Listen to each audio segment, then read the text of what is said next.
Muy buenas. ¿Qué tal, Martín? Muy buenas. Bien ahí por la puntualidad.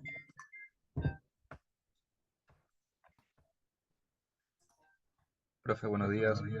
¿Qué tal? ¿Cómo estamos? ¿Cómo estamos?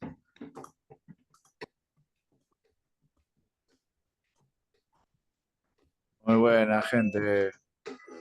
Chévere que vayan ahí. Ah, su día 21, ¿está bien? Profe, vi su historia de Instagram. ¿Está mezclando Ah, jazz? ¿perdón? ¿Está mezclando jazz? Mastering hago yo. Sí, sí, sí. Hemos hecho Perdón, el, más. sí, el disco de Los Bala, que es la banda de Yan Diego Malakowski. Es un jazz circense, bien particular y muy paja. Tiene clarinetes bajos, oboes, o sea, muy paja. Cuando salga, no dejen de escucharlo porque es un musicazo, Ian Diego, ¿eh? Él es guitarrista. Sí, ahí estamos, dándole a las redes porque es la única forma hoy en día de, de tener, pues, a ver, pantalla, ¿no? Eh, orquestas, ya.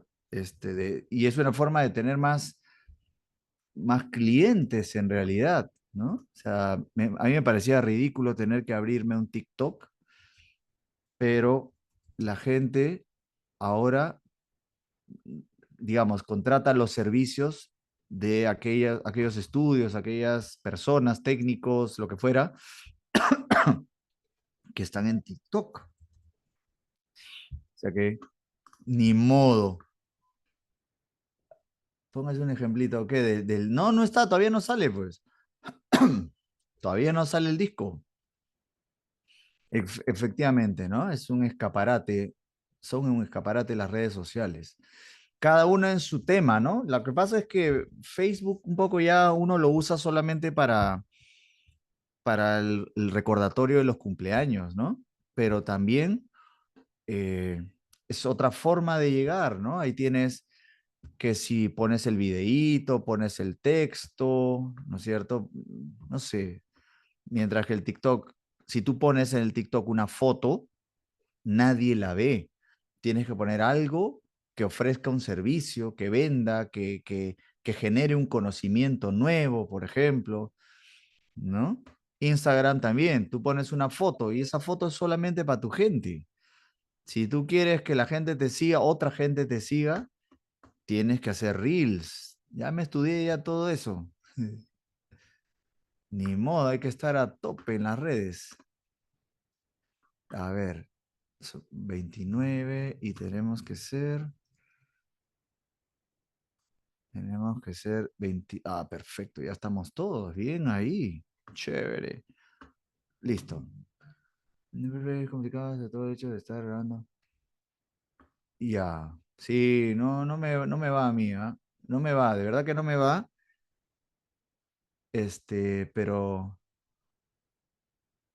ya ves, YouTube también, ¿no? Pero es que mucha gente lo que hace es ese videíto, el video de TikTok lo comparte en YouTube, ¿no? O sea, de una sola aplicación, ¡prum! Lanza a todas las redes. Y tiene sentido, pues no vamos a estar grabando un video para uno, otro video para el otro. Pero sí, mi canal de YouTube no lo alimento hace tiempo. Tengo que ponerle ahí, estos videitos de TikTok los voy a poner ahí, me imagino. A ver. Chévere. Gente, entonces vamos a tomar asistencia. Este, buena onda por el poder conversar siempre un poquito antes de clase, ¿no? Piensen que aquí estamos construyendo nuestro network, tanto ustedes con el profesor como el profesor con ustedes, ¿no es cierto? Así que vital poder lorear un poquito antes. A ver, atentos por favor a la asistencia. Martín, Avanto. Presente. Muy, Presente. muy bien, muy bien. Martín, Amarillo. Presente, profe, buen día. Muy buenas, buenas. Vic, perdón, que quito a los amigos chillones. Ya está. A ver, ya. Entonces, Martín, ya está. Víctor, Presente, profesor Víctor Aníbal. muy bien. Jean-Pierre, Benavides. Jean-Pierre, Profesor, buenos días. muy Presente. bueno. ¿Qué tal? Genial. Leonardo, Presente, buen día. muy bien, buen día. Brandon, Castillo, Presente, muy profesor, buenos bien. días. Chévere, buen día. Danilo Chávez, Presente. muy bien. Joaquín Figueroa, Joaquín, ¿estás por ahí? Manifiéstate. Deberías estar, porque si estamos todos, supuestamente. Ah, no, ya se fue uno. ¿No hay Joaquín Figueroa? Ay. Jesús Flores. Buenos días, profesor. Presente. Muy bien, ahí estamos. Luis, ¿estás por ahí? Presente, profesor. Muy bien. Ponle Phantom Power a ese micrófono. A ver, Perdón, Renato. estaba sin ganancia. Eso. Es la broma del sonidista, ¿no? Ponle Phantom. Bueno, a ver, Renato, ¿estás por ahí? Presente, profe. Muy bien. Albert Lavado, Presente, profe. perfecto. Julio Alejandro Marino, Presente, profe. muy bien. Carlos Humberto Mendoza, Presente, profe. muy bien.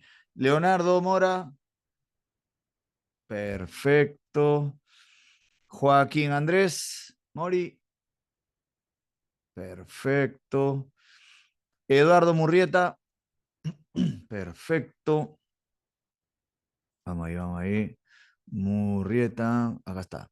Ya. Diego Renato Pato. Presente, profe, buenos días. Muy bien, buenos días.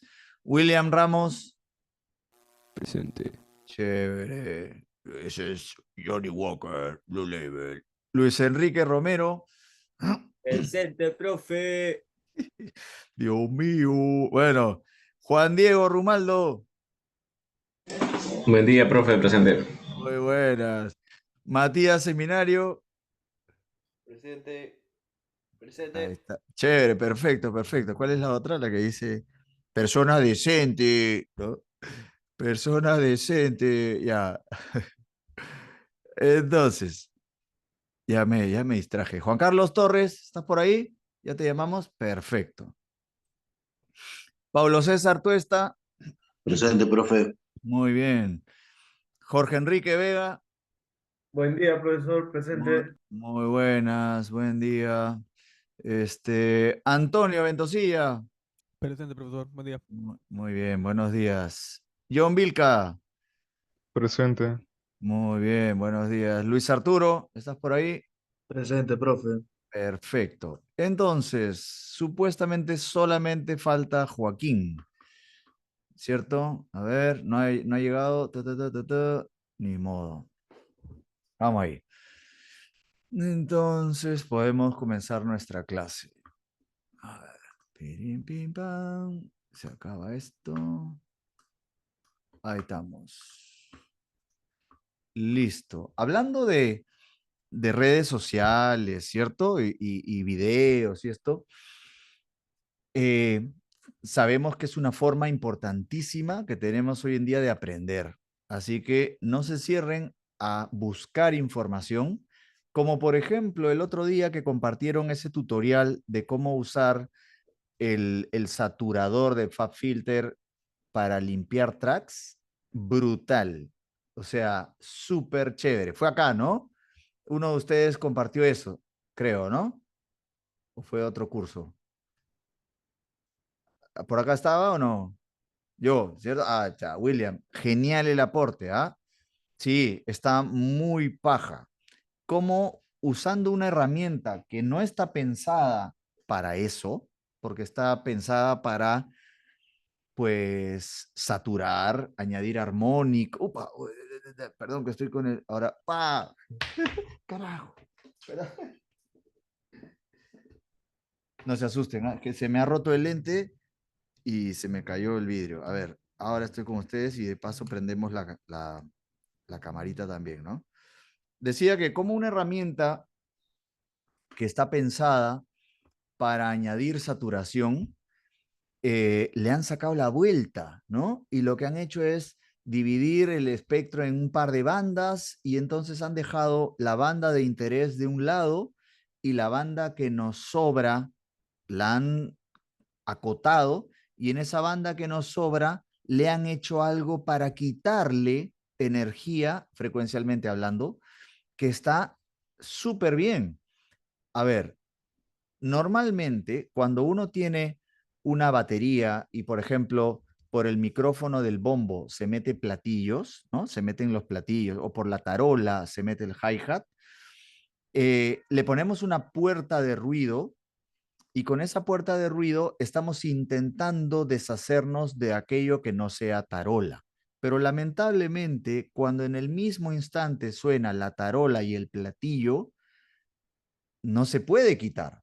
Se abre la puerta y todos se meten al concierto, ¿cierto? O sea, se abre la puerta y todo lo que está sonando se escucha. Pero con esta herramienta podemos ir en detalle, en plan así frecuencial, y quitar aquello que no nos sirve. O sea, hay tutoriales súper buenos por ahí, ¿sí? Entonces, síganlo. Hay otros que no van mucho por ahí, ¿no? O sea, que no van muy bien, que digamos, algunos otros tutoriales. Entonces, la cosa es poder identificar cuáles son canales valiosos, cuáles no, para poder enriquecer y aumentar nuestro conocimiento, ¿sí? Vamos a encontrar, y de hecho, no en esta, sino en la próxima clase, la próxima semana, vamos a ver unos videos que están cargados, ¿no? Colgados en YouTube de cómo se graba orquesta sinfónica. A ver, perdón. Bundle de Filter. Ah, ya. Ah, perdón, no te leí. Ya, sí, pues, 160, pero ya viene el Black Friday, ¿sí? Entonces, tenemos que estar atentos ahí, ¿no? En el Black Friday las cosas bajan bastante, ¿sí? Entonces, vas ahorrando tu platita en vez de tomarte tus cervecitas todas las semanas, vas ahorrando y ahí salen algunas ofertas interesantes e incluso también a veces regalan plugins y buenos, ¿no? Entonces, a estar atentos, ¿no? Entonces, hablábamos de estos videos que vamos a ver en la próxima clase de cómo grabar o cómo graban en Abbey Road y en otros estudios top eh, orquestas sinfónicas, o sea, música académica, o bien para soundtrack, o bien para simplemente producciones musicales. Entonces, esos tutoriales nos sirven un montón. De otro modo, tendríamos únicamente los libros o lo frío de los textos, ¿cierto? Acá, por ejemplo, compartiendo y conversando al respecto. O sea que realmente sirve, ¿ok?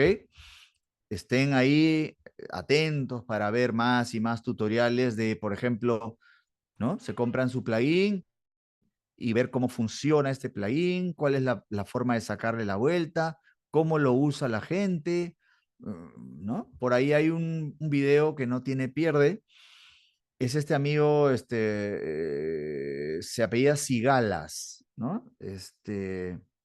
¿Cómo se llama? Dom Cigalas, ¿sí? Que no le saco el acento de si es latino o si es mediterráneo, pero bueno. Y habla, por ejemplo, de cómo utilizar una serie de compresores, una serie de dispositivos, por ejemplo, también tiene uno que está chévere de cómo usar el HG2, el saturador. O sea, vamos a encontrar un montón de información. Hay canales realmente valiosos. Los motivo a que los sigan, ¿no? Hablando un poco de redes, ¿no? A modo de introducción de la clase. Bueno, pues, entonces, nosotros en nuestro recorrido por nuestros géneros musicales y utilizando el método que ya hemos aprendido, que es el del amigo Gibson, ¿sí? El del The Art of Mixing, vamos a tener que empezar a escuchar, analizar y visualizar estas mezclas para poder graficarlas. Obviamente, entregar nuestros trabajos, pero sobre todo para aprender o estudiar las tradiciones con cada género. Y el primer género con el que vamos a trabajar es la música académica, ¿sí? Hay que pensar que de ahí viene mucho de lo que nosotros escuchamos hoy en día. Profesor, ¿cómo me hace así que el reggaetón viene de la música clásica? A ver, los conceptos de armonía, los conceptos de línea melódica, de interacción o de contrapuntos, ya pues todo eso está muy desarrollado en la música clásica, ¿cierto? Cuando escuchemos música clásica, les voy a poner algo que suena a heavy metal y van a decir, ah, ahora entiendo de dónde viene el heavy metal. Entonces, no renunciemos o no le hagamos un feo, pues, a la música clásica, ¿no? No la rechacemos porque de ahí viene mucho de lo que escuchamos. Y entonces, ese es el primer género con el que vamos a trabajar. Pero para poder escucharla y tener más recursos a la hora de graficarla, está esta clase en la que tenemos que hablar de, por ejemplo, la ubicación de los músicos en una orquesta sinfónica, y a modo de realidad aumentada, cómo ponemos nuestros micrófonos para grabar esa orquesta sinfónica. Esto se va a potenciar con lo que veamos la próxima clase, y en la subsiguiente clase ya tenemos que escuchar obras académicas y vamos a tener que reconocer todo esto guiado, instrumentos, timbres, para ampliar un poco nuestra capacidad, ¿no? Nuestro conocimiento de distintos timbres, de distintos instrumentos que se utilizan muchísimo en la música académica. Por ejemplo, ayer con lo de Yan Diego, con lo de los Bala, ¿no? Veníamos escuchando todos sus temas, 11 temas, y claro, ha utilizado clarinetes bajos, ha utilizado fagot, ha utilizado clarinete, y el poder reconocer estos timbres nos enriquece como técnicos de sonido. O sea que no voy a florear y no es mi intención florear, pero sirve, no rechacen eso, ¿sí? Entonces, primero que nada, a la hora de grabar música académica, definitivamente estamos hablando de técnicas distantes, porque buscamos captar a la fuente en su relación con la sala, o sea, técnicas de microfonía estéreo en principio, ¿sí? Ahora, lo que pasa es que eh, si bien podríamos captar perfectamente esa orquesta con únicamente un arreglo de micrófonos, o sea, con una técnica estéreo, podríamos también añadir más micrófonos para poder tener más recursos. Estos recursos, sobre todo, cobran importancia cuando se trata de la banda sonora de una peli, en cuyo caso podríamos estar en la eventual sesión de mezcla y el director de la peli podría decir, oye, ¿no? Necesito un poco de tristeza en la música. Y entonces tú tienes ahí unos micrófonos que apuntaban, por ejemplo, a las violas, ¿no? Las violas, ¿no? Tienen un sonido triste, ¿no? Su timbre es bien triste. Entonces, qué paja. O dale un sonido más estridente. Uy, le metemos un poco más a los violines. Entonces, sí que tenemos más recursos, y esos recursos los vamos a conseguir poniendo o implementando más arreglos de micrófonos. Estos arreglos obviamente podrían estar también de alguna forma afectados por el presupuestos, ¿no? Si tenemos nada de presupuesto, una técnica estéreo y se acabó. Si tenemos un poquito más de plata, podríamos tener una técnica estéreo adicional para cuerdas, ¿cierto?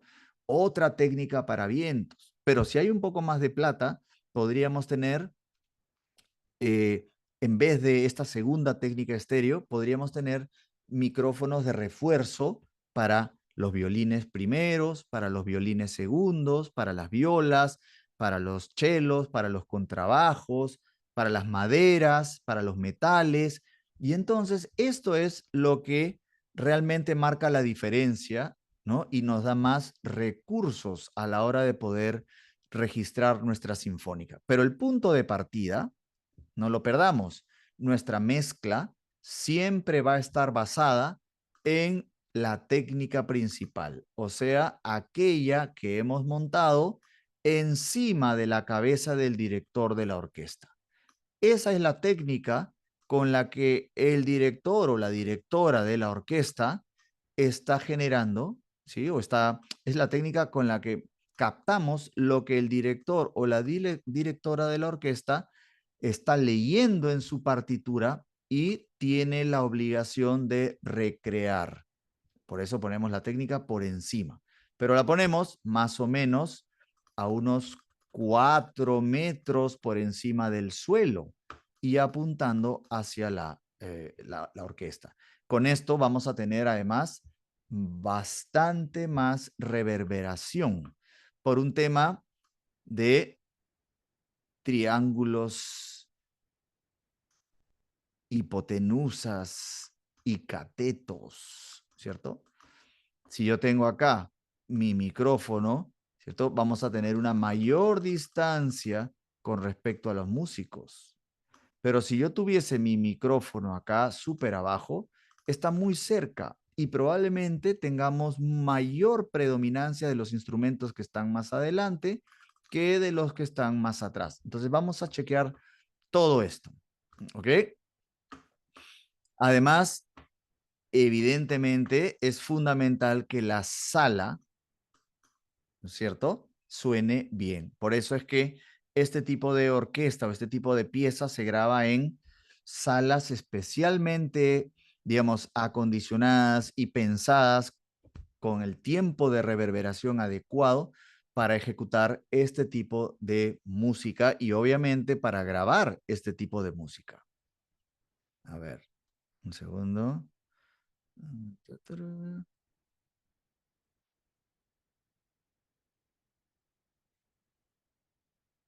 Ya está. Entonces, ya está. Necesitaríamos bastante reverberación. No podemos grabar estas orquestas en un espacio que no tenga una buena acústica. Lo que comentábamos, colocar más micrófonos nos va a dar mayor flexibilidad. Había una peli por ahí, siempre la voy a comentar porque, ¿no?, a mí me impactó en su momento por la calidad de la parte musical. Es vieja, es de los 80, creo, que se llama Los Inmortales, ¿no? The Highlander, así se llama. Y está musicalizada por Queen. Toda la banda sonora de la peli es Queen. Y hay distintos momentos, distintas escenas en la película en las que vamos a encontrar distintas variantes de, por ejemplo, había un tema mítico que es Who Wants to Live Forever, distintas variantes de esa canción, y entonces para cada una de ellas se ha hecho un pequeño arreglo o una modificación en la captación y realmente enriquece muchísimo el complemento musical que es parte de toda producción audiovisual, ¿cierto? Entonces, por ahí debe estar en algún tipo de torrent. Búsquenla, bájenla, véanla, no tiene pierde. Ahora, vamos a ver ahora la ubicación tradicional de los músicos en una orquesta sinfónica. Este grafiquito lo vamos a ver un par de veces más en este curso. Es fundamental. Ahora, dos cosas. Esta ubicación tradicional de los instrumentistas o de los instrumentos en una orquesta sinfónica, como dice su nombre, es la ubicación tradicional, porque también hay otras opciones. Piensen que en esa época, cuando estaban los grandes maestros, ¿no? Los compositores de toda la vida, ellos no tenían mezcladoras como para poder panear los instrumentos. Entonces, en muchos casos, la composición de la obra ya debía incluir la procedencia de los sonidos. Por lo tanto, hay obras escritas para que, por ejemplo, tengamos violines primeros de ambos lados del director. Ya pues, esto es estereofonía, ¿cierto? Qué triste, ¿no? Que estos grandes maestros nunca pudieron escuchar sus obras grabadas. Nada, ¿no? Entonces, habrá obras en las que necesitamos violines primeros de ambos lados, ¿no? Y una alteración de la ubicación de los músicos, ¿sí? Pero la ubicación tradicional, la podríamos decir estándar, es esta, ¿ok? Segundo, por si acaso, ¿no? Con cuidadito. Una cosa, o segunda advertencia, y es que la ubicación, o sea, este gráfico de la ubicación de los músicos en la orquesta no significa para nada que el gráfico utilizando el método de David Gibson vaya a ser así. Más bien, todo lo contrario. O sea, mucho cuidado. ¿Ah? Ya les estoy diciendo desde ahorita. ¿Ah? Cuando ustedes hagan el dibujo con el método de David Gibson, los violines no van a estar a la izquierda abajo, porque según el método de David Gibson, abajo significa graves. Los violines van a estar a la izquierda arriba. Entonces, a veces, por un tema de facilismo, ¿no? He notado que hay gente que dibuja esto a la hora de querer identificar los instrumentos en una pieza académica, que es el primer dibujo que hay que hacer. No, mucho cuidado. Entonces, tenemos aquí la distribución típica. Violines primeros a la izquierda, ¿sí? Y esto está organizado de tal modo que aquellos instrumentos que emiten menor presión sonora estén más adelante. Violines, violines segundos, violas, chelos o violonchelos y los contrabajos a la derecha. Claro, hoy en día, en una producción comercial de pop o rock, por ejemplo, sería pues casi inconcebible tener los graves, llámese, los contrabajos a un costado.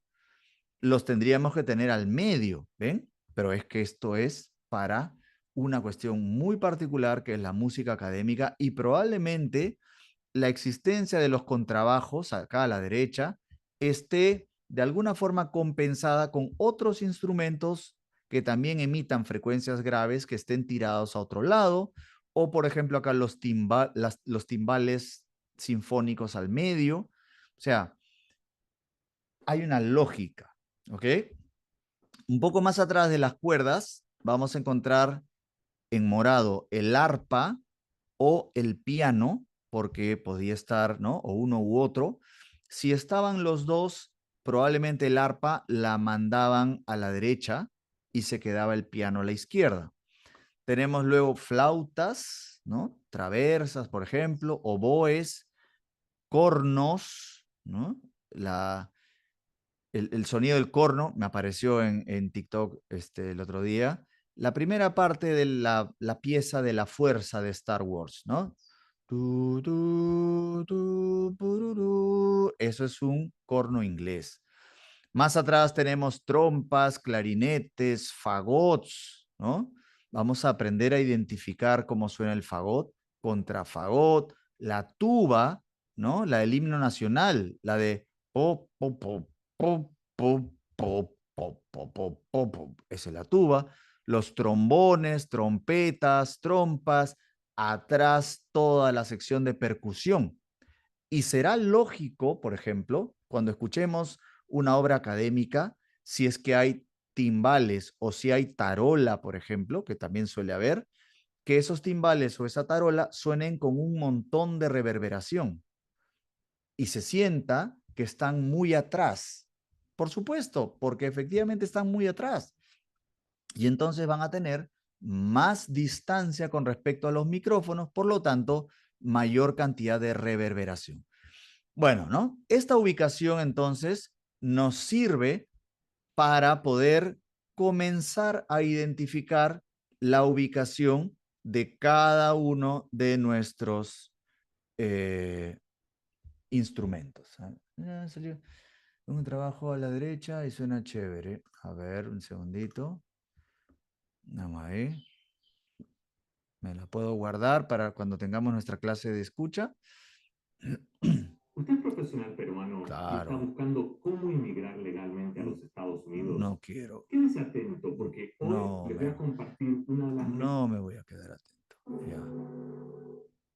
Luego, a ver, la escucharemos luego, pero...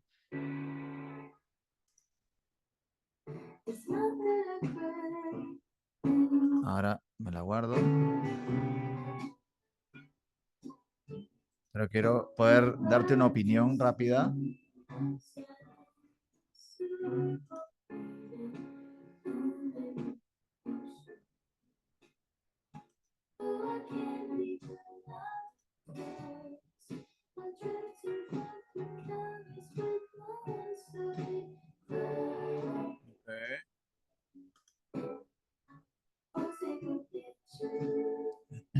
Bueno, es un arreglo particular, ¿no? Porque es tema pop ahí, ¿cierto?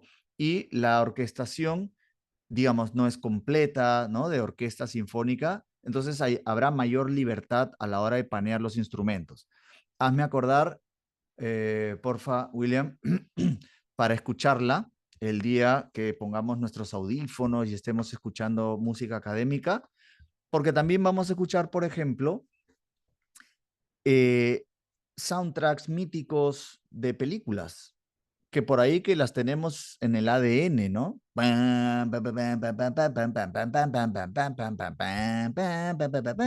Los tenemos en el ADN, pero ahora vamos a dedicarles un rato para analizar dónde se encuentra cada instrumento, dónde está cada cosa, ¿no?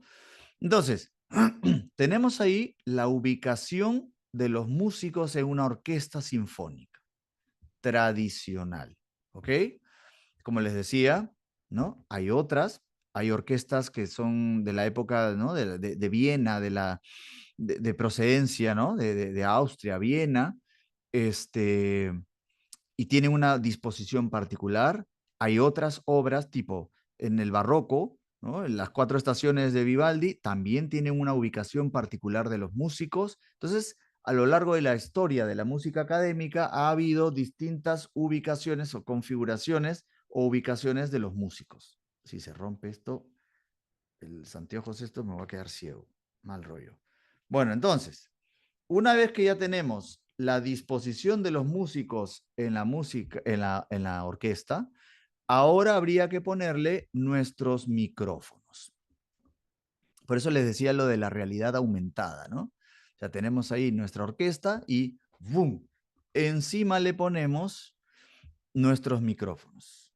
Y claro, lo primero que hay que ver es que existe una técnica principal. La técnica estéreo principal. Y esa es la técnica con la que vamos a hacer todo el registro y es la que nos va a dar el punto de partida. Es un poco como en el jazz. En el jazz, nosotros tenemos, obviamente, micrófonos en toda la batería, tenemos nuestros overheads y más arriba de los overheads hay unos micrófonos como que de overheads distantes, ¿no? Casi que son rooms. Y entonces, el punto de partida para nuestro sonido de batería van a ser los overheads. Entonces, subimos los overheads en volumen y a partir de ahí empezamos a ver qué suena, qué no suena, qué nos falta, ¿no? Y ahí empezamos a subir eventualmente los otros micrófonos que podrían ser considerados micrófonos de apoyo o refuerzo. Eso es un poco lo mismo que está sucediendo acá. Tenemos una técnica principal que obviamente nos debe dar la anchura adecuada. Entonces aquí estamos hablando de ortf, ¿no? Estamos hablando de nos y sobre todo estamos hablando de la decatri, que es la que todo el mundo utiliza para grabar o ¿no? La mayoría de gente utiliza para grabar una orquesta sinfónica, ¿sí? Más, ahora sí, los micrófonos de refuerzo. Entonces, ojo porque estos no son técnicas estéreo. Le llaman micrófonos de refuerzo o también le llaman spots. ¿Sí? Spots. Bueno, son micrófonos de refuerzo por familias de instrumentos. En este caso tenemos dos micrófonos y se entiende que sean dos, porque los violines primeros, perdón, son los que suelen llevar pues la melodía, ¿no? Lo más importante en nuestra música, dependiendo del arreglo, evidentemente, ¿no? Y de la obra, evidentemente. Entonces tenemos los violines primeros, perfecto. Tenemos un micrófono para los violines segundos, otro micrófono para las violas, otros para los contrabajos y bueno, en realidad aquí nos están poniendo otro, ¿sí? Puede ser esto una cuestión esquemática, ¿no? Pero podría ser, porque por ejemplo, si vamos a hacer el concierto sinfónico de Metallica, probablemente necesitemos más micrófonos de refuerzo para los chelos, para poder captar ese con, llámese con contrabajos y con chelos, ¿cierto? Entonces, tenemos todos estos micrófonos de refuerzo para las cuerdas, ¿no? Por familias de cuerdas, por familia de instrumentos de cuerdas, pero la pregunta sería, ¿qué micrófonos vamos a poner? Evidentísimamente, todos van a ser de condensador, sí, pero la diferencia podría estar en el tamaño de diafragma. ¿Sí? O sea, los violines que básicamente emiten agudos van a ser condensadores de diafragma pequeño, lo mismo que los violines segundos, lo mismo que las violas, en principio, ¿sí? Pero ya, y una cosa, siempre estos micrófonos de refuerzo, en el caso de los violines, primeros, segundos y violas, van a ser desde arriba, o sea, siempre desde arriba hacia abajo, y ahí estará nuestro violín, más o menos a 1 metro, perfecto, pero aquí estamos apuntando pues en plan hacia la zona de los violines, siempre desde arriba, mientras que en el caso de los chelos y de los contrabajos, vamos a poner condensadores de diafragma grande y solemos utilizar un tipo particular de pie de micro que se llama, bueno, ¿no? Bonsai, o sea, pie de micro pequeño, ¿sí? Entonces, nuestros pies de micro serán pequeños y ahí va a estar nuestro micrófono de diafragma grande para captar, por ejemplo, ¿no? Los chelos o los contrabajos que van a estar incluso, a ver, ya muy mal, ¿no? Van a estar montados incluso, uy, fatal, ya está, esto es un contrabajo heavy metal, ¿no? Parece un hacha. Van a estar incluso montados el músico en una tarima con su silla. Ahora vamos a ver una serie de ilustraciones para que la aguja del contrabajo esté en el suelo. O sea, lo que se busca aquí al poner, o la justificación de tener un micrófono puesto en un pie de micro pequeño, es que la mayoría de la energía de estos instrumentos, llámese chelos y contrabajos, sale del instrumento, choca en el suelo y se potencia. Entonces, buscamos una microfonía que esté, digamos, más cerca al suelo en vez de captarlo desde arriba. Ahora vamos a ver unas fotos al respecto, ¿ok? Entonces tenemos chelos, contrabajos con pie de micro pequeño o bonsai, como los árboles estos chiquitos japoneses, ¿no? Luego, más atrás vienen los vientos que O bien se puede utilizar alguna técnica estéreo, que sería un poco rudimentario o muy limitante, o podríamos tener micrófonos de refuerzo, por ejemplo, para las flautas, para los oboes, para los clarinetes, ¿cierto? Para los trombones, trompetas, o sea, ya podríamos poner varios micrófonos de refuerzo. Y en cuanto al tamaño de diafragma, habría que ver qué es lo que queremos captar, ¿no? Entonces, el oboe, que es más agudito, probablemente diafragma pequeño, pero por ahí un trombón y definitivamente una tuba, su micrófono de refuerzo tendría que ser de diafragma grande, etc. Luego vemos acá que en la percusión también hay micrófonos de apoyo. No es exactamente una técnica estéreo, ¿eh? Es lo que nos dicen acá, ¿no? Un par de micrófonos para, aquí nos han puesto en este caso los timbales sinfónicos, o podría estar la tarola en un lado, los timbales ahí y el gong detrás, ¿no? Nothing really matters to me. ¡Pah! Ahí está el gong, ¿cierto? Para el piano, por ejemplo, el piano es curioso porque nosotros hemos aprendido en técnicas de microfonía el ciclo pasado, ¿cierto? Que el piano hay que micrarlo en estéreo y pues son técnicas cercanas y que hay que complementarlas con alguna técnica ambiental. En el caso del piano en una orquesta sinfónica, ¿sí? Este piano no lo vamos a micrar desde dentro del piano.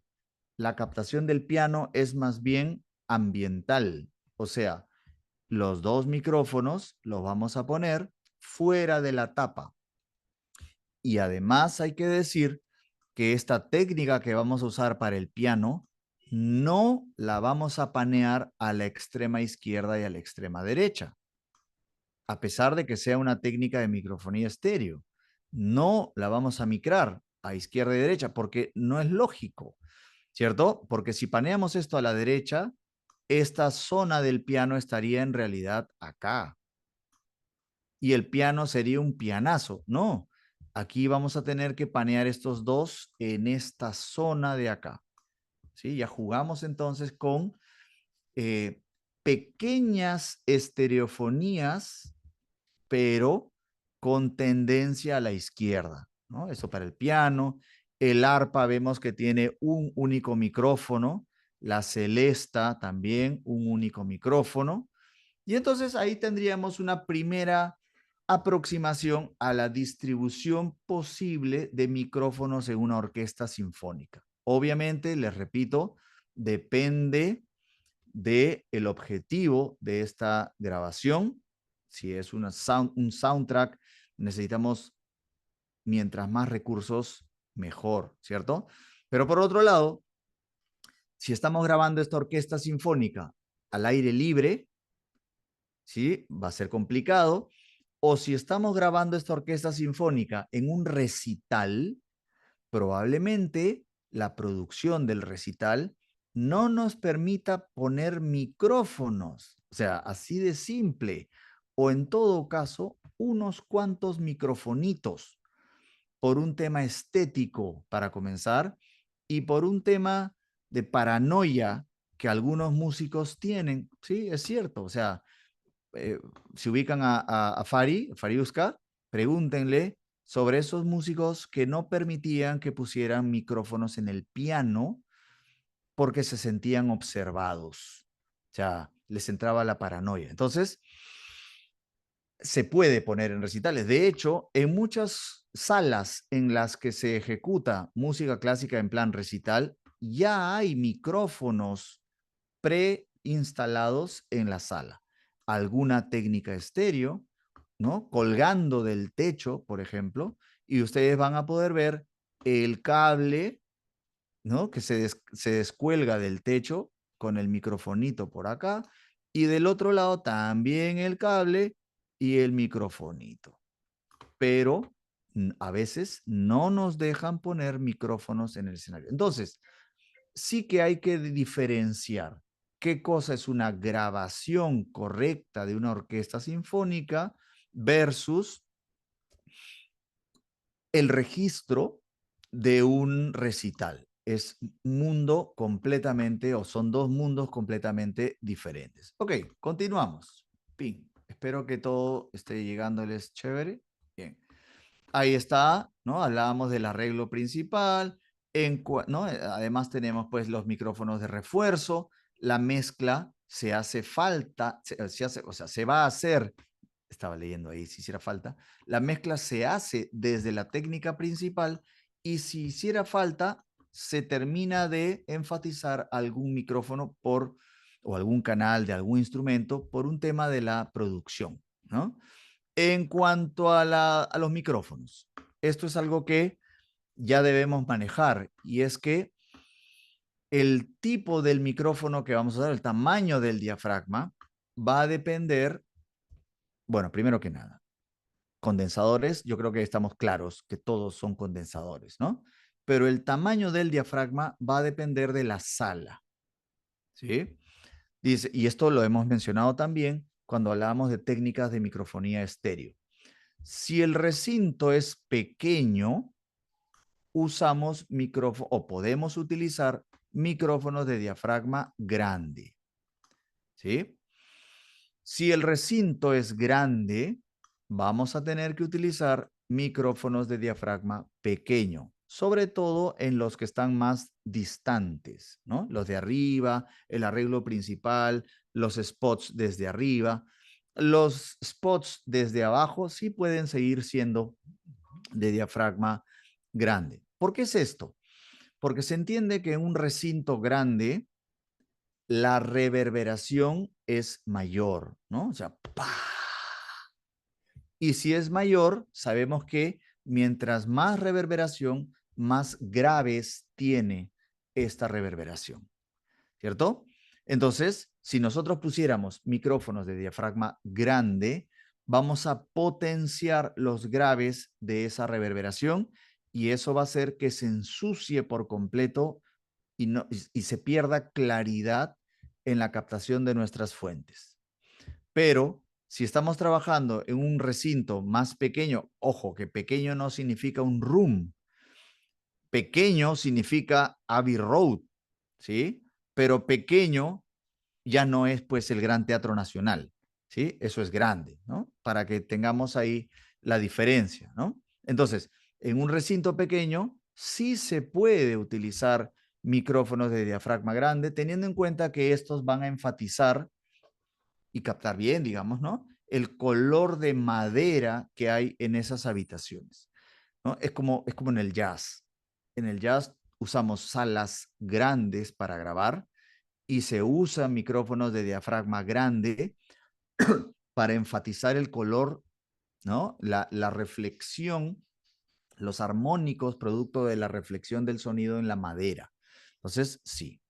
Entonces, vamos a encontrar combinaciones, como ya habíamos comentado, pues de diafragma pequeño, diafragma grande. Diafragma pequeño, los que vienen desde arriba, diafragma grande, los que van desde más cerca al suelo.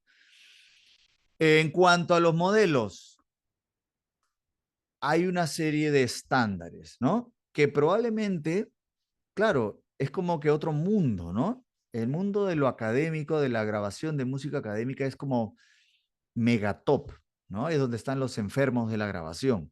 Y probablemente nos exijan micrófonos que están, la palabra es matched pair, o sea, como que son dos micrófonos que suenan exactamente igual y vienen en una cajita y con sangre dice que suenan exactamente igual porque los ha hecho fulanito de tal día. ¿A qué voy? Podríamos comprar, por ejemplo, dos SM81, los típicos que utilizamos para los overheads, pero pueda que haya microdiferencias en la respuesta en frecuencia o en la sensibilidad, por ejemplo. Los micrófonos que son pareados, ¿no? O sea, que son exactamente iguales, y te los venden como que suenan exactamente igual, pues vienen en esta cajita y sus especificaciones son exactamente iguales. Eso cuesta. Entonces vamos a encontrar marcas como, por ejemplo, ¿no? Neumann, el modelo típico, el KM184. Vamos a encontrar U87, pero vamos a encontrar también U47, U67, incluso de tubo. Y es que hay ciertos instrumentos que se pueden beneficiar del sonido de tubos, llámese contrabajos, ¿no? Llámese chelos, y entonces podríamos optar por tubos. Luego tenemos esta marca raraza, ¿no? Bruel Jaer, se asociaron con DPA, bueno, DPA entonces, algunos modelos, Schweppes, que no es la gaseosa, ¿no? Y ahí tenemos algunos modelos, CMC2, CMC4, son micrófonos de condensador de diafragma pequeño, brutalmente buenos y también caros, pero se busca, se entiende que es un estándar mega top de la pureza del sonido y la transparencia, ¿no? Hay unos Sony por ahí, que el modelo lo voy a buscar, pero no es tan común, ¿no? Ahora lo vamos a ver en alguna foto. 414 podrían eventualmente encontrar, ¿sí? Entonces, sin ánimo de decir que es un mundo pues de mucha plata, no, es un mundo de mucha exigencia en cuanto a la calidad, tanto de micrófonos como de los preamplificadores que se utilizan. Es el reino, por ejemplo, de la marca Millenia, ¿sí? Millenia hace unos preamplificadores que son transparentes, no, lo siguiente, o sea, ya es en plan la NASA, ¿sí? Bueno, son bien caros, pero suenan increíbles, ¿no? Entonces ahí tenemos en cuanto al hardware, ¿qué podríamos encontrar? Ahora, podemos hablar de el mundo top europeo, Abbey Road, o el mundo top gringo, sí, pero también podríamos hablar de otras realidades en las que hay que grabar música académica que mucha gente no valora, ¿no? Y mucha gente está empezando ahí, bueno, está yendo a grabar ahí, que cuesta, ¿no? Es un sitio en el que hay muy buenos músicos, hay estudios que están bien, ¿no? Hay micrófonos por ahí vintage, pero se lo van resolviendo y cobran mucho menos. Nos referimos a la República Checa. Entonces, hay mucha gente que se está yendo a grabar, ¿no? Por ahí, a Bratislava, y graban muchísimos soundtrack para películas y muchas obras, caray, académicas. ¿No? Parezco tonto, pero se está cayendo el vidrio. Entonces, vamos a chequear aquí. Les he puesto aquí unas fotitos de justamente una sesión de grabación en este estudio de Bratislava, en la República Checa. Y vamos a ver la disposición de los micrófonos. ¿Ok? Vamos a darle un poco de zoom a esto. A ver. Esta foto está, a ver, primero que nada, madera por montones. Se ve bien la foto, ¿no? ¿Sí pueden reconocer todo o está muy oscura? Yo creo que estamos, ¿no? Perfecto. Entonces, madera por montones. Tenemos aquí difusores en las paredes. Perfecto. Esta foto está tomada desde atrás. Entonces, lo que podemos ver es, aquí están justamente estos micrófonos de Sony que les comentaba, de condensador, ahí super vintage. Ahí están. Pueden buscar, no, podemos buscar acá, ¿no? A ver. Sony vintage. A ver, microphone. Y nos va a salir probablemente el modelo. Ahí está, de frente, ¿no es cierto? Ping. Y le damos acá y se abre AliExpress. No, mentira. Es el Sony C38A. Ahí lo tienen. Bueno, ahí está. Les puedo compartir la foto si quieren, pero bueno, ahí está, ¿no? Ya. Ahí está la búsqueda. Quizá la están viendo ya. Ahí está el Sony. Vamos a volver a nuestro texto. A ver. Entonces, ahí está nuestro Sony. ¿Alguna generación del 38? Pues ahí lo tenemos. micrófonos de diafragma grande que están apuntando hacia la parte trasera, donde se entiende que van a estar vientos, ¿no? Flautas, o sea, maderas, metales. En este caso están poniéndole micrófono de diafragma grande. ¿Qué más podemos notar? Por acá está el piano a la derecha y hay un par de micrófonos que están usando para el piano, condensadores de diafragma pequeño, desde fuera del piano y apuntando al arpa. Ok.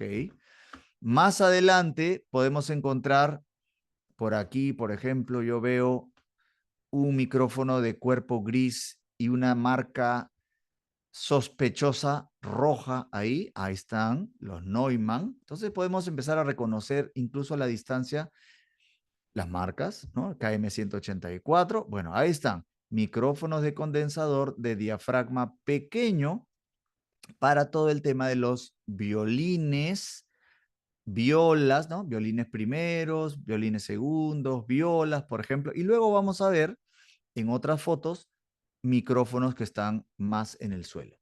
Además podemos ver acá una mega jirafa. ¿Sí? Aquí un pie de micro altísimo. Esto es aparentemente una técnica AB. Entonces, evidentemente aquí tiene que haber uno de los micrófonos y el otro tendría que estar del otro lado del escenario. Bueno, del escenario sí, porque es un escenario, finalmente esto parece un escenario, ¿no? Y esa técnica va a ser una AB, pero probablemente solo se use para captar room, o sea, reverberación, con lo cual vamos a tener acá patrón polar omnidireccional en los dos, porque en realidad tiene que haber una técnica principal, teniendo en cuenta que la AB nos da una imagen estéreo demasiado amplia y eso podría llevar al famoso hueco en el medio, ¿no? O sea, que no se escuchen los instrumentos que están en el centro de la orquesta sinfónica, ¿no? Entonces, no estamos usando esta AB para la fuente, no es la técnica principal, sino más bien para room, ¿cierto? Ok, ahí tenemos entonces una combinación de micrófonos de diafragma pequeño y micrófonos de diafragma grande. Podemos ver acá, en plan así anecdótico, unos audífonos, ¿no? Que casi podríamos leer que dice Oltursa en estos audífonos, ¿no? O Tepsa, o Transportes Rodríguez, ¿no? O sea, son micrófonos, audífonos muy básicos, ¿sí? Son los que a uno le regalan, pues, cuando se inscribe al gimnasio, qué sé yo, ¿no? Son audífonos muy básicos. Piensen que la República Checa no es, pues, sí, exacto, ¿no? O sea, no es una realidad de país pudiente. Entonces, todo el tema, y lo vamos a ir viendo en estas fotos, toda la logística que hay acá es en plan paruro, ¿no? O sea, en plan muy rudimentaria. Vamos a ir viéndolo. Vamos ahí, entonces, más fotitos. Tenemos entonces ahora esta foto que es tomada desde adelante a la derecha, o sea, por donde estarían los chelos y los contrabajos. Y aquí encontramos ya condensadores de diafragma grande, pero con pie de micro bonsai, ¿no? Pie de micro pequeño, ¿no? Parece ahí un par de TLM 103 de Neumann. Ahí, chicos, es un micrófono,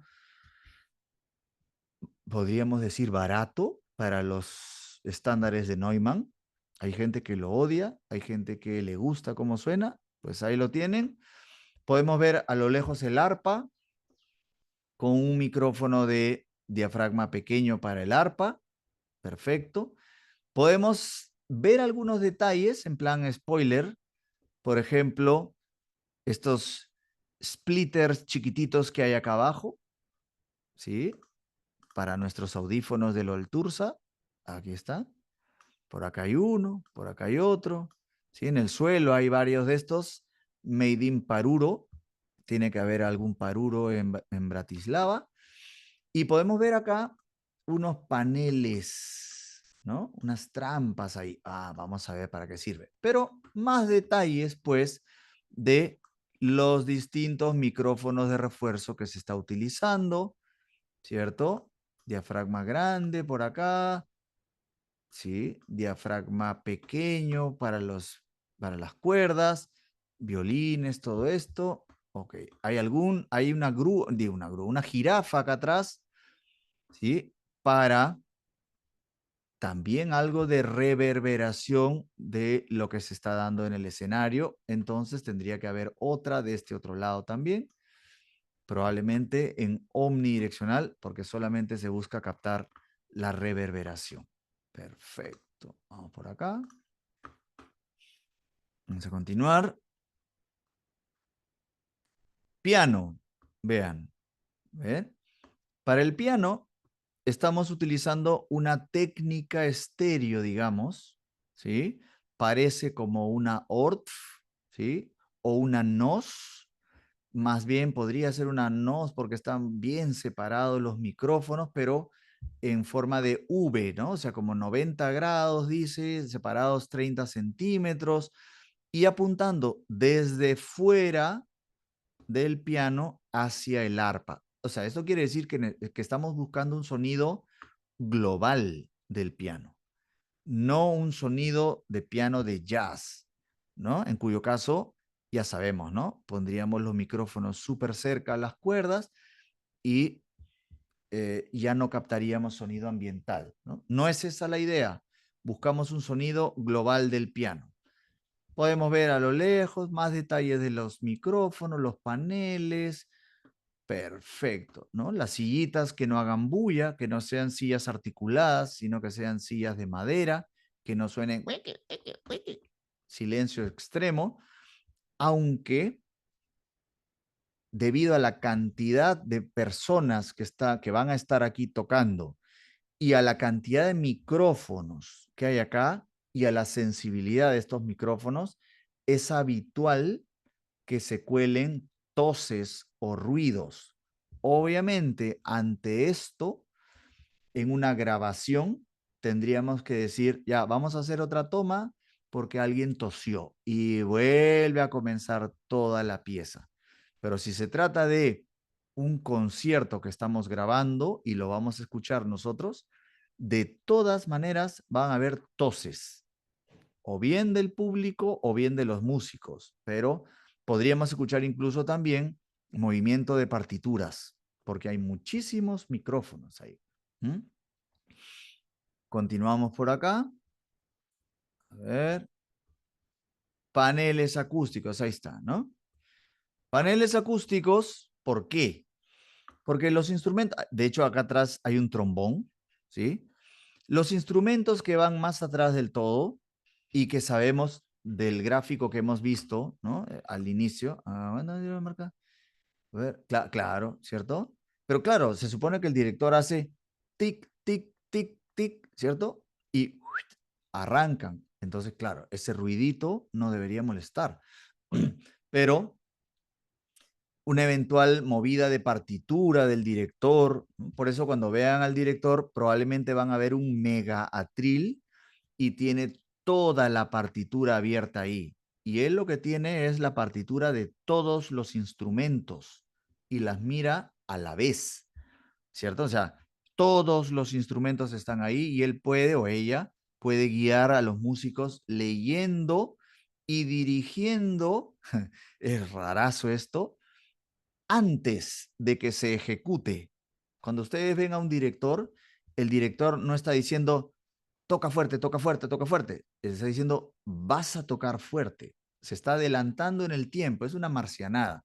Pero con esto él garantiza que los músicos ejecuten lo que él les está diciendo y que él tiene escrito ahí con todos los acentos y las intensidades y que los músicos también tienen que tener en sus partituras, ¿no? Entonces, la dirección aleatoria, ya ves, tiene que leer esas partituras a la vez, o sea, en paralelo, las lee todas. Y sabe qué decirle a cada músico. Bueno, pues, o sea, es gente superdotada mentalmente, ¿no? Para este tema. Bueno, a ver, decíamos que en la parte de atrás de la orquesta, como ya vimos aquí en el gráfico, acá, este de acá, tenemos instrumentos que emiten mucha presión sonora y que además, básicamente, o que tienen mucha componente de frecuencia grave.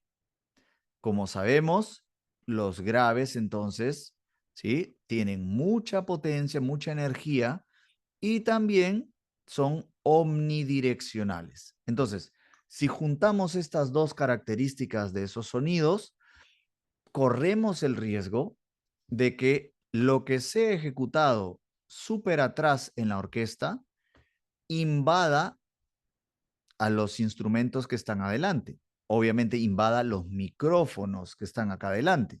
Y entonces se podría perder profundidad, ¿sí? O sea, es indispensable que preservemos la profundidad de nuestro arreglo, de nuestra orquesta sinfónica. Entonces, por eso están poniendo estos paneles, que son, ustedes se los pueden hacer. El alma de aquí es madera o MDF, o sea, hay una plancha de madera o MDF y está recubierta por algún tipo de espuma o lana de roca y encima una tela, ¿cierto? Para intentar amortiguar el sonido, frenarlo básicamente.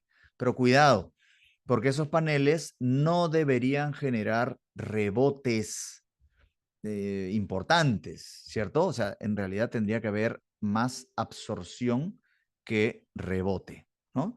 Y lo que hacemos entonces es, con estos paneles, frenar el sonido de estos instrumentos y, como pueden apreciar, desde un poquito arriba, los estamos, carambas, desde un poquito arriba, perdón, ya se apagó ya está, apagué la luz. Bueno, desde un poquito arriba estamos captando entonces con el ángulo de los micrófonos apuntando hacia la fuente. Y que de hecho es algo también que solemos hacer incluso en estudio. O sea, cuando grabamos un trombón o una trompeta, siempre hablamos de la necesidad de grabar la trompeta o el trombón fuera del eje, debido a que el horn nos ayuda, ¿no?, a proyectar el sonido. O sea que, perfecto. Pero aquí estas trampas sirven entonces para frenar el sonido. Y esto va a ser una exclusividad de una situación de grabación en estudio de grabación. Ahí viene, ¿no?, una de las complicaciones de grabar una orquesta en un recital. En un recital, de ninguna manera van a poder poner estas trampas, ¿cierto? Porque, claro, si tú tocas tuba y viene tu abuelita a verte, te va a decir, hijito, no te vi. Claro, pero tú estás detrás de la trampa esta. Podrían utilizar los paneles de Clear Sonic, ¿sí? Estos de vidrio, ¿no? Con los que solemos, vidrio de avión dicen que es, ¿no? Con los que solemos independizar a al baterista, ¿cierto? O a la baterista en un concierto. Sí, pero en un estudio podríamos utilizar este tipo de dispositivo. Pónganle sus rueditas, por ejemplo, ¿no? Es muy parecido a lo que podríamos utilizar en una situación de estudio de grabación cuando ofrecemos a nuestros clientes la posibilidad de grabar a toda la banda a la vez. Habría que usar estos separadores pesados para frenar el sonido y minimizar el bleed de los instrumentos por todos los micrófonos, ¿no? Bueno, ahí está, una anécdota más, ¿no? Pero importante, ¿ah? Los paneles acústicos, fundamental. Continuamos por acá. Vamos a borrar esto acá. Podríamos utilizar también sistemas de monitorización. Entonces, vamos a ver qué podemos encontrar. En el caso este de Bratislava, ahora retrocedemos, encontramos aquí una PowerPlay Pro 8. Este es un dispositivo rudimentario. Esta foto es, yo les digo ahorita, 2010, 11, 10 u 11, ¿sí? O sea que eh, los sistemas de monitorización mega profesionales que van por Ethernet ya estaban ahí en esa época, pero en este estudio de Bratislava no. ¿Ven que es como un cine? ¿Sí? Como un auditorio para la música, ¿no? Habría que ver que esta aparentemente es como un terciopelo que cubre las butacas, está quitándole reverberación a este recinto. ¿Ah? Eso es algo que se estudia, ¿no es cierto? Al mismo tiempo de la confección, la construcción de un recinto donde se va a ejecutar música académica. Parece pues que es medio improvisado este espacio, pero mucha gente graba en este estudio y van a encontrar muchas fotos de este estudio ahí en el navegador, ¿no? Entonces, bueno, volvemos. ¿Qué tenemos aquí? Tenemos entonces la PowerPlay Pro 8, que es un amplificador de audífonos. Es un amplificador que recibe una mezcla estéreo y que nos entrega varias copias de esa mezcla estéreo. Además, bueno, esto para los músicos, ¿sí? Obviamente acá está el Stage Box y todas las señales vienen al Stage Box aquí, perfecto. Y esto se va por el Snake, ¿no? Hacia la grabación, ¿cierto? El cuarto de control, perfecto. Pero lo que viene de la sala de grabación, ¿sí? Sería el cable verde, creo que es, vamos a verlo ahora. Y desde aquí sale, y con ese cable alimentamos nuestro PowerPlay y de aquí salen varias copias de esa señal. Además, justo abajo del PowerPlay encontramos este parlante. Este es el famoso SLS, Studio Loudspeaker. Cara, apagué la luz de nuevo. Ya.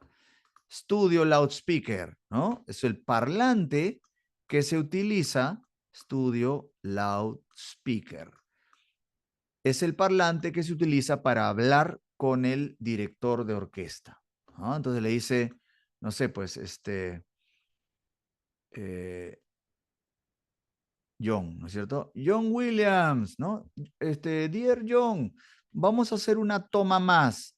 Pues aquí está el parlante para hablarle a él y en principio a los músicos. Esto se ha usado desde siempre en los estudios de grabación grandes, ¿sí? Pero los músicos tienen distintas formas de monitorearse. Lo normal sería que no usen ningún tipo de monitorización electrónica, o sea, headphones. ¿Por qué? Porque ellos son un ensamble y ellos se escuchan y están tocando todos a la vez y pueden escuchar su instrumento y es gente que ensaya 8 horas al día, ¿no? Toca, toca, toca y sabe exactamente cómo suena. Perfecto. No necesitarían nada, pero podríamos utilizar algún tipo de sistema de monitorización que puede ir desde lo mega rudimentario, que eran estos audífonos que estaban colgaditos por acá, ¿sí? Hasta cosas mucho más elaboradas. Ojo, tampoco, como diría Kenji, tampoco. Hay unos headphones que tienen esta forma y que no damos ni medio por ellos, de la marca Sennheiser, y que suenan súper bien, ¿no? O sea, el modelo no lo recuerdo, pero busquen entre los modelos de Sennheiser, hay unos así chiquitos, ¿no? Delgaditos, poca cosa, pero que suenan muy, muy bien. En fin, vamos ahí. Vamos a encontrar entonces desde una monitorización muy básica, vamos a ver por acá, el cable amarillo, ahí está, el cable amarillo, el que lleva la señal desde la PowerPlay, ahí está, desde la Genius no se llama. Ok, vale, ¿no es cierto? Hay por ahí unos Genius, pero Genius pues es marca de ratones, ¿no? Ahí está. Pero los de Sennheiser sí que sonaban muy bien. ¿Ah? Son unos que se doblan incluso, o sea, se pliegan y se guardan en una bolsita de cuero chiquita. Sonaban súper bien. Estos son más de de locutorio para hacer una llamada, ¿no? O de gamer de locutorio. Bueno, el cable amarillo. El cable amarillo lleva nuestra mezcla hacia este splitter. Entonces la pregunta es, ¿no?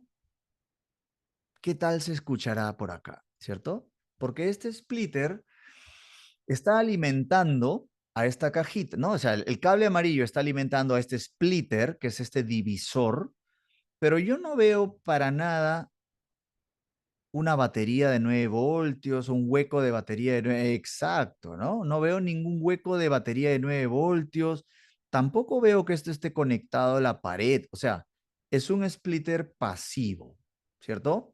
Lo cual implicaría directamente que va a haber una reducción, una pérdida en la amplitud de cada señal, ¿cierto? Entonces, claro, me imagino que en el amplificador de audífonos habrán pues literal, o sea, en términos coloquiales, mangueado la salida, o sea, le han puesto mucho volumen a la salida del cable amarillo para que esta señal llegue, alimente a todos los audífonos muy básicos que han puesto acá y que esto suene decente. Es un splitter pasivo con la consecuente pérdida de señal. Y eso hay en todas partes. ¿Sí? Eso sería un sistema de monitorización sumamente rudimentario. Pero también hay otros sistemas muy de moda, ¿no? Hoy en día que usan audio digital por un protocolo de Ethernet, ¿cierto?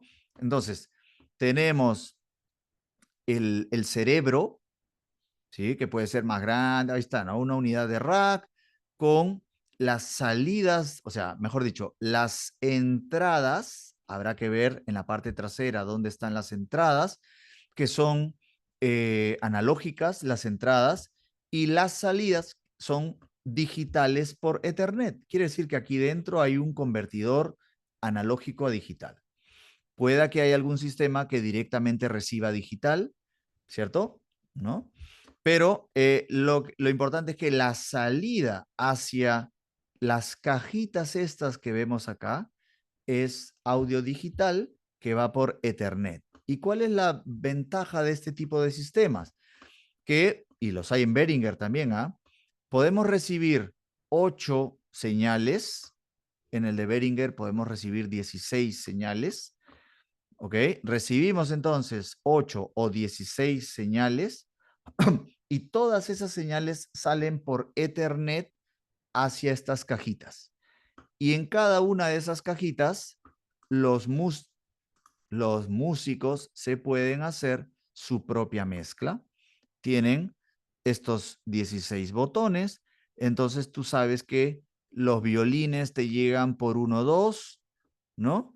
Las violas por 3 y 4 y así, ¿no? Vamos a poner chelos, contrabajos, maderas, metales, percusión, y por ahí aquí te puede llegar el LR principal. Y entonces cada músico se puede hacer su propia mezcla, pero estos sistemas admiten como mucho 8 de estas mezcladoritas. Obviamente esto va evolucionando, ¿cierto? Lo cual sería pues un super sistema de monitorización. La cosa es que esto es muy caro, pues, salvo el de Behringer, ¿no? Que ese es más barato, pero los Avion, que es esta marca, son muy caros. Averigüen por ahí el precio y nos va a doler el bolsillo. Entonces, son los dos mundos, ¿no? Ok, un sistema de monitorización acústica, los tres mundos ya. Ok, monitorización acústica, o sea, cero monitorización electrónica. La otra opción podría ser los sistemas estos súper básicos de monitorización con los audífonos del Oltursa. Y por otro lado, estos sistemas de monitorización mucho más profesional. También podríamos, pues, hacer una mezcla, ¿no? podríamos tener nuestros 8 amplificadorcitos de audífonos y desde cada uno de ellos sacar una copia que vaya hacia nuestros splitters misios, ¿no? Nuestros splitters paruro. De tal modo que si tenemos una mezcla para las cuerdas o los violines, todos los violinistas podrían escuchar esta misma mezcla. ¿Ven? Es como un truquillo, ¿cierto? Luego aquí podríamos tener todas las violas, qué sé yo, chelos, contrabajos, cuerdas, vientos, etc. O sea, podría ser un siguiente paso. Ahora, esto un poco que depende, ¿no? Porque el músico va a querer escuchar el instrumento, ¿no? Y ahí es cuando vamos a encontrar en el mercado que hay audífonos que tienen un único auricular. Es como una diadema y un único auricular. Esto lo podemos utilizar en cantantes que suelen quitar un auricular. Podemos esperar a que se nos malogren nuestros audífonos y los guardamos. Eso es especial para la música clásica, para la orquesta sinfónica, que solamente suene por un lado, porque el otro lado lo quieren libre para poder escuchar su instrumento, ¿no? El instrumento propiamente dicho, ¿cierto? Ahí está. Ahí lo tenemos. ¿Sí? Entonces, depende de lo que tengamos a nuestra disposición y de la forma en la que quieran trabajar. Bueno, esto es un poco anecdótico, ¿no? El tema de la monitorización, desde sistemas muy básicos a sistemas muy pro. Bien, ahora, hay un contexto de grabación muy particular. Ahí suena una alarma, ¿no? Bueno, hay un contexto de grabación muy particular. Es el de la grabación de una orquesta sinfónica, o sea, de un soundtrack, obviamente con una orquesta sinfónica, para una peli, ¿no? El soundtrack de una peli, en cuyo caso ya hemos ido mencionando en la introducción que podríamos necesitar una serie de micrófonos para poder tener más recursos a la hora de la mezcla. Pero lo que quizá no sabemos es que cuando nosotros grabamos la música para una película, no sé, con metrónomo, no, otras orquestas que tienen distintos tempos a lo largo de la pieza. No, metrónomo no van a usar, ¿ah? Se supone que el director debería marcar esto correctamente, ¿no? No sé si hay algún contexto en el que el director tenga el metrónomo, lo dudo, ¿no? En el audífono, ¿ah? La pieza. El director debe, de hecho hay unas anotaciones en la partitura que nos hablan de, ¿no? Tempo, ¿no? Andante ma non troppo, ¿no? Allegro, y así. Hay unos que son bien ambiguos y pueden escuchar distintas orquestas tocando la misma pieza y suenan a distinta velocidad. O sea, no es una ciencia exacta el tema del tempo en una pieza académica, ¿no? Hay distintos directores que van a considerar que andante ma non troppo significa tantos BPMs y otros otro, ¿no? No suele haber eso. Lo que va a haber es, en este caso, una relación entre la imagen y lo que el compositor ha creado. O sea, es la unión, ¿no? La mezcla con otro mundo, que es el mundo visual. Entonces, cuando nosotros grabamos la música de una película o de una escena de una película, esto es lo que vamos a tener. O sea, vamos a tener al director de orquesta que tiene su partitura y que está dirigiendo y probablemente viendo la peli también, viendo la escena, y definitivamente va a estar el director de la película, el compositor de la pieza, intercomunicados con el director de orquesta para decirle, mira, vamos a hacer de nuevo porque aquí, mira, yo veo bastante verde, ¿no? En esta escena, me he quinceado en mi arreglo, ponle un poquito más de aquel instrumento que al director le signifique color verde. o veo tristeza en esta situación o contemplación, paz. Uy, métele, ¿cierto? Un oe ahí que te dé paz. Entonces, estamos viendo la película y grabando la pieza. Para que el director tenga, para que pueda seguir una línea en cuántos compases cambian las escenas. Mira, podemos tener el director, o sea, cuando trabajamos sobre la música de una escena, en esta escena probablemente vamos a tener aquí el código de tiempo, ¿sí? Y entonces ahí sí que puede haber una referencia de ubicación, ¿no? De tiempo de la escena con respecto a la música, probablemente sí. Pero el director ya tiene escrito absolutamente todo. O sea, piensen que el compositor, cuando ha escrito, o sea, cuando ha compuesto la pieza que sonoriza una escena, él recibe la escena. O sea, él recibe el video, recibe una working copy, ¿no? O sea, la escena para empezar a componer todo y tiene código de tiempo ahí. O sea, de hecho que hay una sincronía entre la escena y lo que él va componiendo. Entonces, si la escena ya venía con la edición final, ¿cierto? Y la música está escrita con los compases y todo, siguiendo toda la duración de la escena, pues en principio no debería haber problema. El problema se podría dar si es que el director ha hecho una edición a última hora y no lo ha comunicado al compositor y han cambiado la duración de la escena. Ahí sí se va todo al cuerno, ¿cierto? Entonces, estas cosas, no hay que decir que no es mi mundo de trabajo, ¿cierto? Pero sí que tiene que haber una correlación entre la imagen y el sonido. Y de hecho tienen ahí a los coristas, o sea, cuando han grabado el duelo de espadas láser y está el toro, toro, ¿no? Y el tan, tan, tarun, tan, tarun, toro, toro, ahí hay una correlación con los movimientos de las dos personas que están peleando.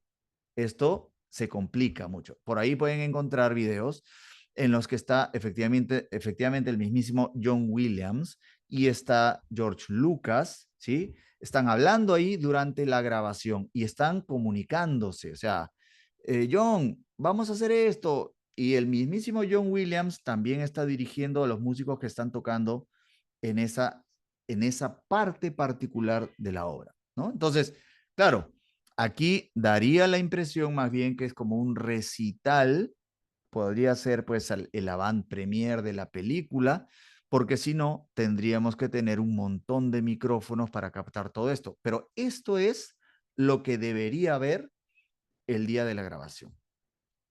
Miren, vamos a ver en la siguiente, es en la siguiente clase. Hay un caso muy particular que podría ir de la mano con la consulta de por aquí, ¿no? Y es que vamos a ver en vivo la grabación, en vivo, ¿no? Un video de la grabación en vivo de toda la parte instrumental, pero curiosamente ya suenan los coros. Entonces, eso implicaría de todas maneras que hay un metrónomo, ¿cierto? Para que pueda haber una correlación entre el material pregrabado, que son los coros, y el material que estamos grabando, que es la orquesta. Mira, quizá esto pueda responder tu pregunta, ¿cierto? Chévere. Entonces, lo que hemos visto hoy es más o menos cómo solemos grabar una orquesta con la idea de que esto nos sirva para entender por qué, por ejemplo, primero que nada, dependiendo de la ubicación de los músicos, determinados instrumentos suelen venir de determinados lugares para poder empezar a reconocer los timbres. También entender la ubicación de los micrófonos, ¿cierto? Y el tipo de técnica que vamos a utilizar, la anchura. De hecho, a ver, si ustedes escuchan radio, van a escuchar cualquier emisora de radio y luego pongan Filarmonía. Creo que es 107.2 o 102.7, ¿no? Escuchen Filarmonía y luego cambien a cualquier emisora de radio.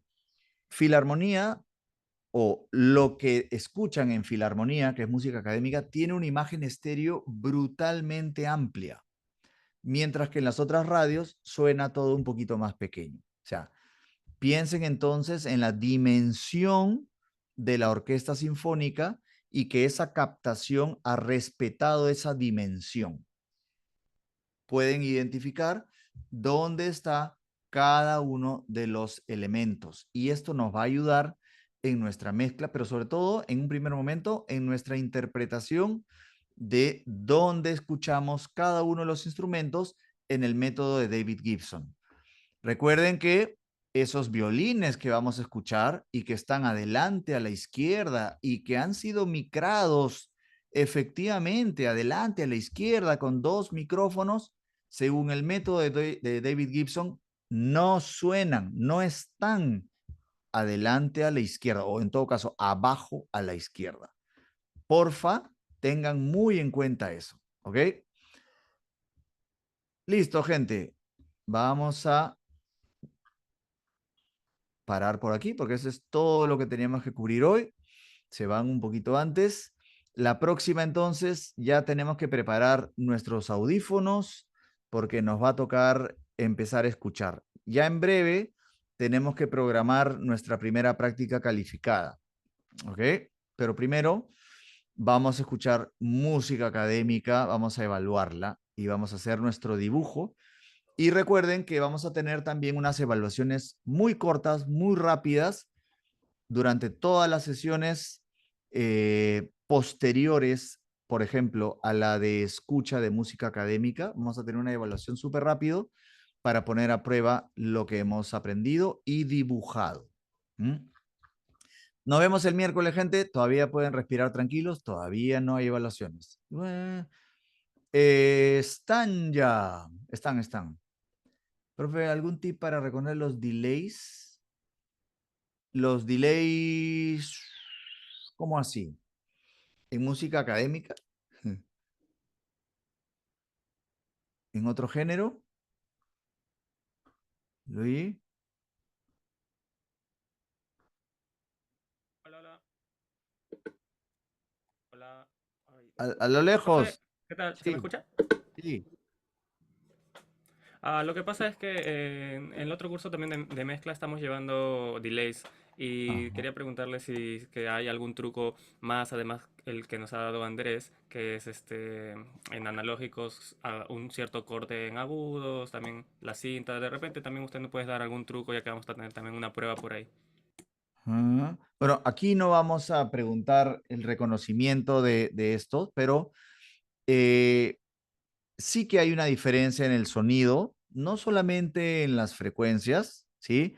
Sino incluso también la precisión de la repetición en cuanto al ataque, por ejemplo, de ese sonido. Por ejemplo, un delay de cinta, ¿no? Suena como mientras que un delay digital es muy preciso, o sea, es taca, taca, taca, taca, taca, o sea, súper atacado, ¿no? Entonces, el delay digital, además, frecuencialmente hablando, como ya lo dijo Andrés, es muy fiel al sonido original. El de cinta suena un tanto distinto, caídas, son caídas que incluso son exageradas, ¿ah? En mezcla se suele exagerar la caída de agudos para hacerlo más vintage el sonido. Ya de por sí es un sonido más vintage el del más crudo, ¿no? Menos hi-fi el del delay de cinta. El de digital es muy preciso en sus ataques. Y también tenemos los delays analógicos, ¿sí? Que los que usamos en guitarra, por ejemplo, que no son tan precisos. O sea, cuando quieren hacer estos delays a lo YouTube, ¿no? Por lo general son delays digitales, ¿no? Además tienen el multitap y toda esta cosa que permiten generar repeticiones muy precisas y generando varias repeticiones y varios porcentajes de feedback.